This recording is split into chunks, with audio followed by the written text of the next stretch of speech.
So I'm Janine Mohamed. I'm an Ghana woman, which means I'm from South Australia, more specifically from the Adelaide Plains and Point Pearce Mission on the Yorke Peninsula.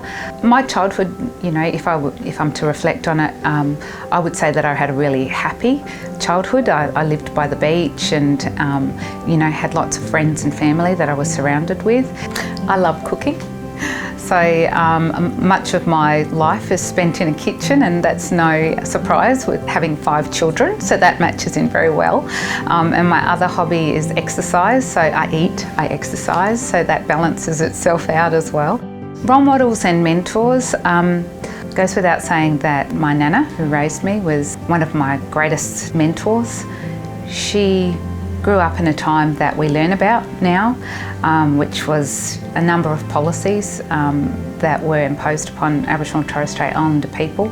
And she came through that with such grace, compassion and forgiveness, and I believe she instilled that into me and my values. But the greatest gift that she gave me was self-belief. What inspired me to do nursing? I think it really matched my personality and also my family values about caring for people. So, seeing someone in need, my immediate response is to help them, and nursing gave me that opportunity to help people. I became involved in CATS-NAM about 20 years ago. So the sole purpose of CATS-NAM is to improve the recruitment and retention of Indigenous nurses and midwives, and also to positively affect the education of non-Indigenous nurses, and so that they're able to provide culturally safe and respectful care to our peoples.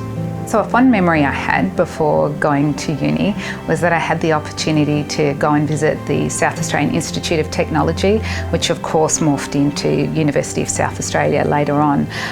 But while I was there, I got to meet some amazing Aboriginal and Torres Strait Islander leaders, the likes of Mary Ann Ben-Selick, Anwan Chong, now Professor Peter Buckskin, the Human Rights Commissioner Mick Gooda, and of course our own Tong Kama.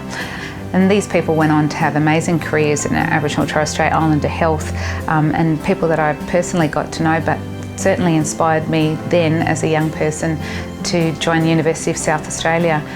It was quite evident that the university really had or wanted to have a foundation of the recruitment and retention of Indigenous peoples into higher education, and we see that now with the university establishing the deadly alumni, of which I'm a proud champion of. So what I'd say to young Aboriginal and Torres Strait Islander people in South Australia if they were looking to go to university would be, of course, that they should attend University of South Australia. I also think that they should get connected to organisations like us that help young Aboriginal and Torres Strait Islander people transition into university.